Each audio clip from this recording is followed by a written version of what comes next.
ኦሪት ዘፍጥረት ምዕራፍ 27 ይህ ምዕራፍ በይስሐቅ ታሪክ ላይ ትኩረቱን አድርጎ በመቀጠል ስለ ልጆቹ ስለ ኤሳው እና ስለ ያዕቆብ እንዲሁም ስለተሰረቀው ምርቃት የሚያብራራ ይሆናል። ኦሪት ዘፍጥረት ምዕራፍ 27 ቁጥር 1 ይስሐቅ አርጅቶ ዓይኖቹ ደክመው ማየት በተሳናቸው ጊዜ ታላቁን ልጁን ኤሳውን ጠርቶ ልጄ ሆይ አለው። እርሱም እነሆ አለሁ አለ። ኦሪት ዘፍጥረት ምዕራፍ 27 ቁጥር 2 ይስሐቅም እንዲህ አለ፣ ይኸው እኔ አርጅቻለሁ፣ የምሞትበትንም ቀን አላውቅም።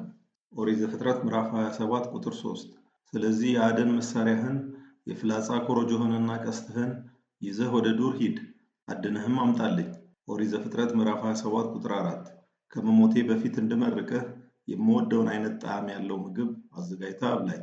ኦሪት ዘፍጥረት ምዕራፍ 27 ቁጥር 5 ይስሐቅ ለልጁ የተናገረውን ርብቃ ትሰማ ስለነበር ኤሳው የታዘዘውን ለማምጣት ለአደን እንደወጣ ኦሪት ዘፍጥረት ምዕራፍ 27 ቁጥር 6 ርብቃ ለልጇ ለያዕቆብ እንዲህ አለችው፣ አባትህ ኤሳውን ኦሪት ዘፍጥረት ምዕራፍ 27 ቁጥር 7 ከመሞቴ በፊት በእግዚአብሔር ፊት እንድመርቅህ ጥሩ ጣዕም ያለው ምግብ እንድበላ አዘጋጅልኝ ሲለው ሰምቻለሁ። ኦሪት ዘፍጥረት ምዕራፍ 27 ቁጥር 8 ልጄ ሆይ እንግዲህ የምነግርህን በጥሞና ስማኝ፣ የምልህንም አድርግ። ኦሪት ዘፍጥረት ምዕራፍ 27 ቁጥር 9 ተነሳና ወደ መንጋው ሄደህ 2 ፍርጥም ያሉ የፍየል ጠቦቶች አምጣልኝ፣ እኔም አባትህ እንደሚወደው አይነት ምግብ አዘጋጅለታለሁ። ኦሪት ዘፍጥረት ምዕራፍ 27 ቁጥር 10 እርሱም ከመሞቱ በፊት እንዲመርቅህ ይዘህለት ግባና ይብላ። ኦሪት ዘፍጥረት ምዕራፍ 27 ቁጥር 11 ያዕቆብም እናቱን ርብቃን እንዲህ አላት፣ ወንድሜ ኤሳው ሰውነቱ ጠጉራም ነው፣ የእኔ ገላ ግን ለስላሳ ነው። ኦሪት ዘፍጥረት ምዕራፍ 27 ቁጥር 12 ታዲያ አባቴ ቢዳስሰኝ እንዳታለልሁት ያውቃል፣ ይህ ከሆነ ደግሞ በምርቃት ፋንታ እርግማን አተርፋለሁ ማለት ነው። ኦሪት ዘፍጥረት ምዕራፍ 27 ቁጥር 13 እናቱም ልጄ ሆይ ያንተ እርግማን በእኔ ላይ ይድረስ፣ ግድ የለህም፣ እንደነገርኩህ ሄደህ ጠቦቶቹን አምጣልኝ አለችው። ኦሪት ዘፍጥረት ምዕራፍ 27 ቁጥር 14 እርሱም ሄዶ ጠቦቶቹን ለእናቱ አመጣላት። እርሷም ልክ አባቱ እንደሚወደው አይነት አጣፍጣ ጥሩ ምግብ አዘጋጀችለት።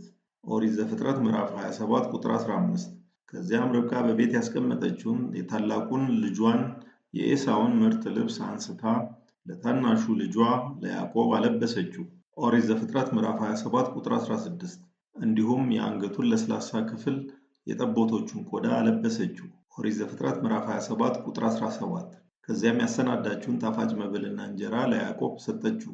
ኦሪት ዘፍጥረት ምዕራፍ 27 ቁጥር 18 ያዕቆብም ወደ አባቱ ሄዶ አባቴ ሆይ አለ። ይስሐቅም እነሆ አለሁ ልጄ፣ ለመሆኑ አንተ ማን ነህ አለው። ኦሪት ዘፍጥረት ምዕራፍ 27 ቁጥር 19 ያዕቆብም አባቱን እኔ የበኩር ልጅ ኤሳው ነኝ፣ ያዘዝኸኝን አድርጌአለሁ፣ እስቲ ቀና በልና እንድትመርቀኝ አድኜ ካመጣሁት ብላ አለ። ኦሪት ዘፍጥረት ምዕራፍ 27 ቁጥር 20 ይስሐቅም ልጁን ልጄ ሆይ ከመቼው ቀናህና መጣ ሲል ጠየቀው። ያዕቆብም እግዚአብሔር አምላክህ አሳካልኝ ብሎ መለሰለት። ኦሪት ዘፍጥረት ምዕራፍ 27 ቁጥር 21 ይስሐቅም ያዕቆብን ልጄ ሆይ አንተ በእርግጥ ልጄ ኤሳው መሆንህን እንዳውቅ እስቲ ቀረብ በልና ልዳብስህ አለው። ኦሪት ዘፍጥረት ምዕራፍ 27 ቁጥር 22 ያዕቆብም ወደ አባቱ ወደ ይስሐቅ ተጠጋ፣ አባቱም በእጁ እየዳሰሰው ይህ ድምፅ የያዕቆብ ድምፅ ነው፣ እጆቹ ግን የኤሳው እጆች ናቸው አለ። ኦሪት ዘፍጥረት ምዕራፍ 27 ቁጥር 23 እጆቹ እንደ ወንድሙ እንደ ኤሳው እጆች ጠጉራም ስለሆኑ ይስሐቅ ያዕቆብን ለይቶ ማወቅ አልቻለም፣ ስለዚህ ባረከው። ኦሪት ዘፍጥረት ምዕራፍ 27 ቁጥር 24 ይስሐቅም በእርግጥ አንተ ልጄ ኤሳው ነህ ሲል ጠየቀው። ያዕቆብም አዎን ነኝ ብሎ መለሰ። ኦሪት ዘፍጥረት ምዕራፍ 27 ቁጥር 25 ከዚያም በል እንግዲህ ልጄ እንድመርቅህ አድነህ ካመጣኸው አቅርብልኝና ልብላ አለው። ያዕቆብም ምግቡን ለአባቱ አቀረበለት፣ የወይን ጠጅም አመጣለት፣ እሱም በላ ጠጣም። ኦሪት ዘፍጥረት ምዕራፍ 27 ቁጥር 26 ከዚያም አባቱ ይስሐቅን ያዕቆብን ልጄ ሆይ እስቲ ቀረብ በልና ሳመኝ አለው። ኦሪት ዘፍጥረት ምዕራፍ 27 ቁጥር 27 ያዕቆብም ቀርቦ ሳመው። ይስሐቅ የያዕቆብን ልብስ ካሸተተ በኋላ እንዲህ ብሎ መረቀው፣ እነሆ የልጄ ጠረን እግዚአብሔር እንደባረከው እንደ መስክ መዓዛ ነው። ኦሪት ዘፍጥረት ምዕራፍ 27 ቁጥር 28 እግዚአብሔር የሰማይን ጠል የምድርንም በረከት የተትረፈረፈ እህልና የወይን ጠጅ ይስጥህ። ኦሪት ዘፍጥረት ምዕራፍ 27 ቁጥር 29 መንግስታት ይገዙልህ፣ ህዝቦችም ተደፍተው እጅ ይንሱ፣ የወንድሞችህ ጌታ ሁን፣ የእናትህም ልጆች ተደፍተው እጅ ይንሱ፣ የሚረግሙህ የተረገሙ ይሁኑ፣ የሚባርኩህ የተባረኩ ይሁኑ። ከላይ ከቀረቡት ጥቅሶች በኦሪት ዘፍጥረት ምዕራፍ 25 ቁጥር 23 ታላቁ ለታናሹ እንደሚገዛ እግዚአብሔር አምላክ ለርብቃ እርጉዝ ሳለች አስቀድሞ የነገራት መፈጸሙን እናስተውላለን። በተጨማሪም በወደ ሮሜ ሰዎች መልእክት ምዕራፍ 9 ከቁጥር 10 እስከ 13 እንደተጻፈው የያዕቆብ መመረጥ እና የኤሳው አለመመረጥ ያዕቆብና ኤሳው በሰሩት ሥራ ወይም በችሎታቸው ወይም መልካምነት ሳይሆን ከጠሪው በእግዚአብሔር ምርጫ መሆኑን እናስተውላለን። ኦሪት ዘፍጥረት ምዕራፍ 27 ቁጥር 30 ይስሐቅ ያዕቆብን መርቆ እንዳበቃ ያዕቆብ ገና ከአባቱ ዘንድ ሳይወጣ ወዲያውኑ ወንድሙ ኤሳው ከአደን ተመለሰ። ኦሪት ዘፍጥረት ምዕራፍ 27 ቁጥር 31 እርሱም ደግሞ ጣፋጭ ምግብ በማዘጋጀት ለአባቱ አቅርቦ አባቴ ሆይ እንድትመርቀኝ እስቲ ቀና በልና አደንሁት ብላ አለው። ኦሪት ዘፍጥረት ምዕራፍ 27 ቁጥር 32 አባቱ ይስሐቅም አንተ ደግሞ ማነህ ሲል ጠየቀው። እርሱም እኔማ የበኩር ልጄ ኤሳው ነኝ አለው። ኦሪት ዘፍጥረት ምዕራፍ 27 ቁጥር 33 በዚህ ጊዜ ይስሐቅ ክፉኛ እየተንቀጠቀጠ ታዲያ ቀደም ሲል አድኖ ያመጣልኝ ማን ነበር?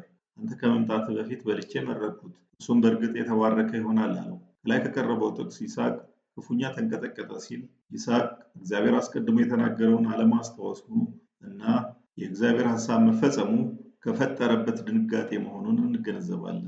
ኦሪት ዘፍጥረት ምዕራፍ 27 ቁጥር 34 ኤሳው የአባቱን ቃል ሲሰማ ድምፁን ከፍ በማድረግ ምርር ብሎ አለቀሰ።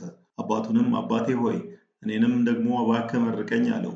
ኦሪት ዘፍጥረት ምዕራፍ 27 ቁጥር 35 ይስሐቅም ወንድምህ መጥቶ አታሎኝ ምርቃትን ወስዶብሃል አለው።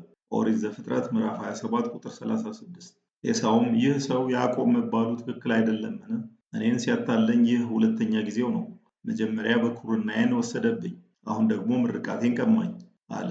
ቀጥሎም ታዲያ ለእኔ ያስቀረኸው ምንም ምርቃት የለም ብሎ ጠየቀ። ከዚህ ቀደም በኦሪት ዘፍጥረት ምዕራፍ 25 ከቁጥር 33 እስከ 34 እንደተጻፈው ኤሳው ብኩርናውን ለያዕቆብ እንደሸጠለትና ብኩርናውን እንዳቃለላት እናስታውሳለን። ኦሪት ዘፍጥረት ምዕራፍ 27 ቁጥር 37 ይስሐቅም ለኤሳው በአንተ ላይ የበላይነት እንዲኖረው ወንድሞች ሁሉ አገልጋዮቹ እንዲሆኑ እህሉ የወይን ጠጁም የተትረፈረፈ እንዲሆንለት መርቄዋለሁ። ታዲያ ልጄ ለአንተ ምን ላደርግልህ እችላለሁ ሲል መለሰለት። ኦሪት ዘፍጥረት ምዕራፍ 27 ቁጥር 38 ኤሳውም አባቱን አባቴ ሆይ ምርቃትህ ይቺው ብቻ ናትን? እባክህ አባቴ እኔንም መርቀኝ አለው። ድምፁንም ከፍ አድርጎ አለቀሰ። ኦሪት ዘፍጥረት ምዕራፍ 27 ቁጥር 39 አባቱ ይስሐቅም እንዲህ ሲል መለሰለት፣ መኖሪያህ ከምድር በረከት ከላይም ከሰማይ ጠል የራቀ ይሆናል። ወደፊት በሚኖረን ጥናት እንደምንመለከተው የኤሳው ትውልዶች መኖሪያቸውን በሴር ተራራ እንዳደረጉ ይህም ቦታ በቂ ዝናብ የሌለበትና ለእርሻ የማይመች ስፍራ እንደሆነ እንገነዘባለን። ኦሪት ዘፍጥረት ምዕራፍ 27 ቁጥር 40 በሰይፍ ትኖራለህ፣ የወንድምህም አገልጋይ ትሆናለህ። አምርረህ በተነሳ ጊዜ ግን ቀንበሩን ከጫንቃህ ላይ ወዲያ ትጥላለህ። ከላይ ከቀረቡት ጥቅሶች ወደ ዕብራውያን ሰዎች መልእክት ምዕራፍ 11 ቁጥር 20 እንደተጻፈው ይስሐቅ ወደፊት የሚሆነውን አስቦ ያዕቆብንና ኤሳውን በእምነት ባረካቸው ይላል። በተጨማሪም የኤሳው መንግስት ኤዶም እና የያዕቆብ መንግስት እስራኤል ወደፊት ስለሚኖራቸው ግንኙነት በኦሪት መጻሕፍትና በነቢያት የተተነበየውን ከዚህ በታች ከቀረቡት ጥቅሶች ይመልከቱ። በኦሪት ዘፍጥረት ምዕራፍ 36 ከቁጥር 8 እስከ 9 እንደተጻፈው ኤሳው መኖሪያውን በሴር ተራራ አካባቢ በማድረግ የኤዶማውያንን መንግስት ስለመመስረቱ፣ በኦሪት ዘኍልቍ ምዕራፍ 20 ከቁጥር 14 እስከ 21 እንደተጻፈው ሙሴ ከግብፅ እስራኤላውያንን እየመራ ሲወጣ ወደ ተስፋይቱ ምድር በኤዶም በኩል እንዳያልፉ የኤዶማውያን ንጉሥ እንደከለከላቸው እናስተውላለን። ኦሪት ዘዳግም ምዕራፍ 23 ቁጥር 7 ላይ ሙሴ ለእስራኤላውያን በሰጣቸው ሕግ ኤዶማውያን ወንድሞቻቸው ስለሆኑ እንዳይጸየፏቸው ተናግሮ ነበር። ትንቢተ አብድዩ ምዕራፍ 1 ቁጥር 10 እና በትንቢተ ሕዝቅኤል ምዕራፍ 35 ቁጥር 15 ላይ የእስራኤል ጠላት የነበሩት ባቢሎናውያን ኢየሩሳሌምን ሲያቃጥሉና ሲያፈራርሱ ኤዶማውያን በመተባበራቸው እግዚአብሔርን እንደሚያጠፋቸው መተንበዩን እናስተውላለን። በትንቢተ ሚልክያስ ምዕራፍ 1 ከቁጥር 2 እስከ 3 ላይ እንደተጻፈው እግዚአብሔር ወደፊት የሚሆነውን የተናገረበት ማለትም ያዕቆብን ወደድኩ ኤሳውን ግን ጠላሁ ያለበት ምክንያት የተብራራበት ትንቢት ነው። ኤዶም ከእስራኤል ጠላቶች ጋር ስለመተባበራቸው ማለት ነው። ኦሪት ዘፍጥረት ምዕራፍ 27 ቁጥር 41 አባቱ ያዕቆብን ስለመረቀው ኤሳው በያዕቆብ ላይ ቂም ያዘ። በልቡም ግድ የለም የአባቴ መሞቻው ተቃርቧል፣ ከለቅሶ በኋላ ወንድሜን ያዕቆብን እገድላለሁ ብሎ አሰበ። ኦሪት ዘፍጥረት ምዕራፍ 27 ቁጥር 42 ርብቃ ታላቁ ልጇ ኤሳው ያሰበው በተነገራት ጊዜ ታናሹን ልጇን ያዕቆብን አስጠርታ እንዲህ አለችው፣ ወንድሜ ኤሳው ሊገድልህ ጊዜ እየጠበቀ ነው። ኦሪት ዘፍጥረት ምዕራፍ 27 ቁጥር 43 አሁንም ልጄ ሆይ እኔ የምልህን አድርግ፣ በካራን ምድር ወደሚኖረው ወደ ላባ ቶሎ ሽሽ። ከዚህ ቀደም በኦሪት ዘፍጥረት ምዕራፍ 24 ቁጥር 29 ከነበረን ጥናት እንደምናስታውሰው ላባ የርብቃ ወንድም ነው። ኦሪት ዘፍጥረት ምዕራፍ 27 ቁጥር 44 የወንድምህ ቁጣ እስከሚበርድ እዚያው ቆይ። ኦሪት ዘፍጥረት ምዕራፍ 27 ቁጥር 45 ነገር ግን ቁጣው በርዶለት ያደረክበትን ከረሳ በኋላ እንድትመለስ እልክብህና ትመጣለህ። ሁለታችሁንም በአንድ ቀን ለምን ልጣ?